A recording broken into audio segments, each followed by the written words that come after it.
Hi friends, ఈరోజు మనమైతే నెల్లూరు దగ్గర సూలూరుపేట దగ్గరలో వేనాడు అనే దర్గా దగ్గరికి అయితే వచ్చాము.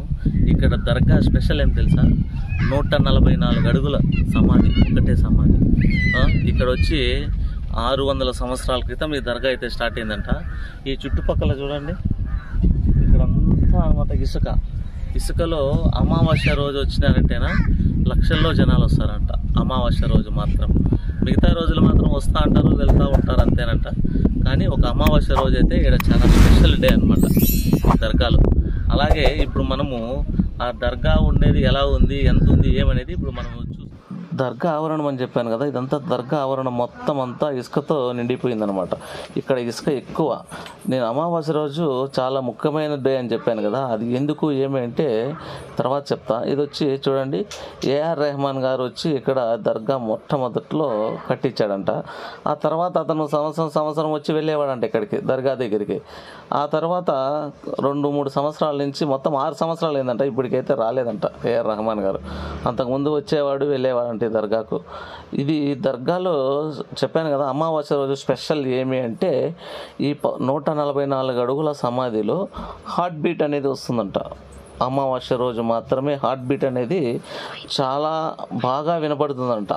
కానీ వాళ్ళు చెప్పడము, మీకు ఒక చెట్టు చూపిస్తానమాట.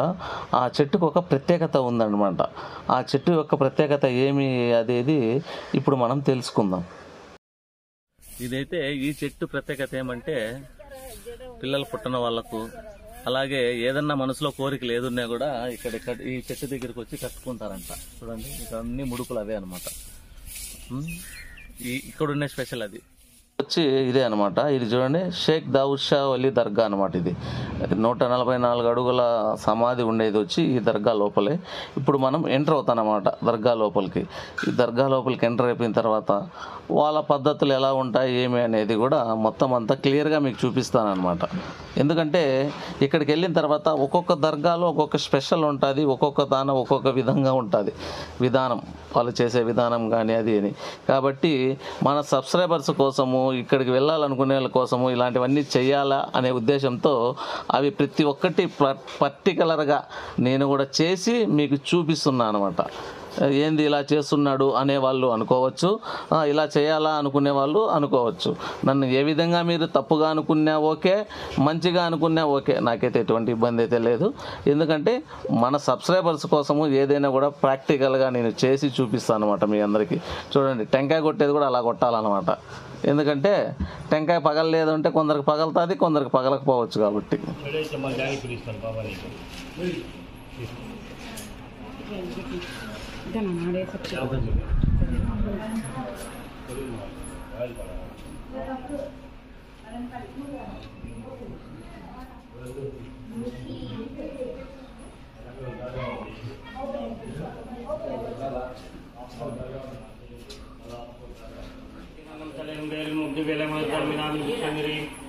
قل هو الله احد الله الصمد لم يلد ولم يولد ولم يكن له كفوا احد.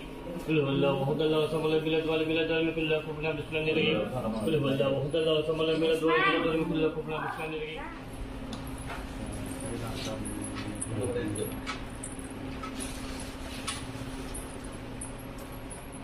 ఎంత పడుతుందో పట్టండి.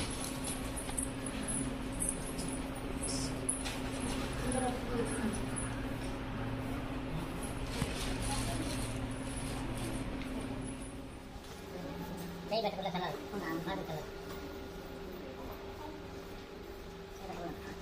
नहीं ना काहे इसलिए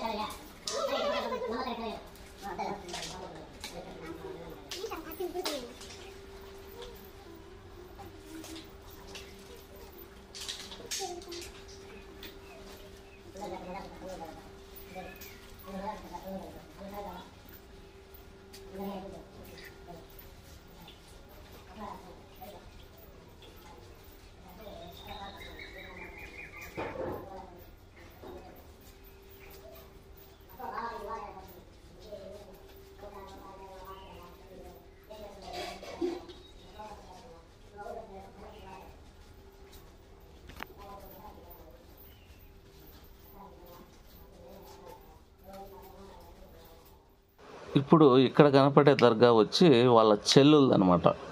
ఆ చెల్లుల దర్గా వచ్చి చూడండి, అమ్మాజాన్ షేక్ వహీదా షైరాబీ అనమాట ఈ దర్గా.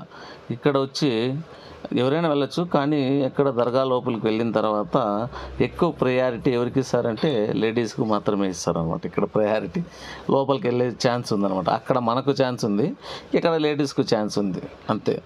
ఆ తర్వాత చూడండి, ఇక్కడ మామూలే నార్మల్ దర్గాలన్నింటిలో ఉండేదానిలే కదా, మామూలే చేసే పద్ధతులు వీళ్ళే. నేను ఇంకోటి మీకు ఏదోటి ఒక విషయం చెప్పాలనుకున్నాను.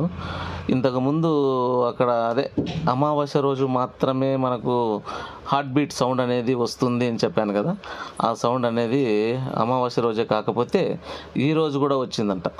ఈ రోజు కూడా అంటే నేను వెళ్ళిన రోజు కూడా ఇక్కడ ఉన్నారు చూడండి. వీళ్ళు వచ్చి వాళ్ళ ఊరు వచ్చి కోరమావిల్ల. ఈ కోరమావిల్ల అతను ఉన్నారు చూడండి, టవల్ వేసుకున్న అతను, ఇంకో షర్ట్ వేసుకున్న అతను, వీళ్ళతో పాటు ఇంకా 2-3 మగవాళ్ళు ఉన్నారు. అతను వచ్చి తల దగ్గర నిలబడుకొని ఉంటే అతను స్వయంగా విన్నాడంట హార్ట్ బీట్ అనేది. నా సౌండ్ వస్తుంది అది అని నాకైతే అప్పుడే చెప్పాడు, కానీ మనం అది రికార్డింగ్ చేసుకోలేకపోయినాము. ఇది వచ్చి అక్కడ దర్గా దగ్గర ఉండే మసీద్ ఆవరణం, ఎందుకంటే మసీద్ నమాజ్ చేసుకునేదానికి. తర్వాత ఇదంతా అయిపోయిన తర్వాత మొత్తం అంతా మట్టి రోడ్డు. ఇది ఈ మట్టి రోడ్లో వెళ్ళేటప్పుడు ఎలా ఉంటుంది ఏమనేది చూడండి, చాలా ఘోరంగా ఉంటుంది రోడ్డు మాత్రం. అంటే అక్కడ దర్గాలోకి వెళ్ళేటప్పుడు ఏమీ లేకని ఎలా తీసుకెళ్తారు అనుకున్నా, అలాంటి అంగిళ్ళు కూడా చాలా ఉన్నాయి ఇక్కడ. మీకు చూపిద్దాము, లాస్ట్లో సస్పెన్స్గా చూపిద్దామా, ఉండాయి లేదా అని మీకు డౌట్ వస్తుందా లేదా అనే ఉద్దేశంతో ఈ వీడియో వచ్చి లాస్ట్లో వేసా. అవన్నీ లేకనే ఎలా తీసుకెళ్లారు ఏమి అని మీరు అనుకోవచ్చు. కాబట్టి ఈ వీడియో తర్వాత ఇంకొకటి ఉందన్నమాట. ఆ సూలూరుపేట నుంచి మనము వేనాడు దర్గాకి వెళ్ళేటప్పుడు ఆ రోడ్డు ఎలా ఉంది ఏమనేది నేనైతే 3 కళ్ళతో చూసా.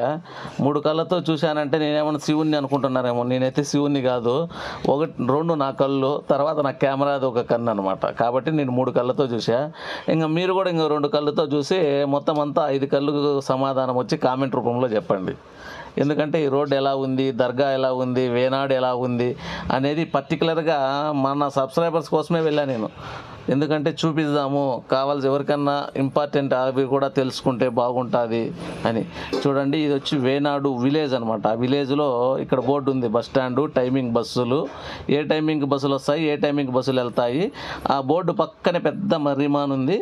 ఆ మర్రిమాన్ తర్వాత ఎటుపైక చూస్తే పెద్ద గుడి కూడా ఉంది. చూడండి గుడి, ఈ గుడి ఇదే మనకు మెయిన్ ఇంపార్టెంట్ అని చెప్పాను కదా. ఇదే ముఖ్యమైనది. అది ముఖ్యమైనదంటే ఊర్లోకి వెళ్ళిన తర్వాత మొట్టమొదటి చూసే గుడి బోర్డు, కాబట్టి అది గుడ్డు గుర్తు అనమాట నాలాంటి వాళ్ళకు.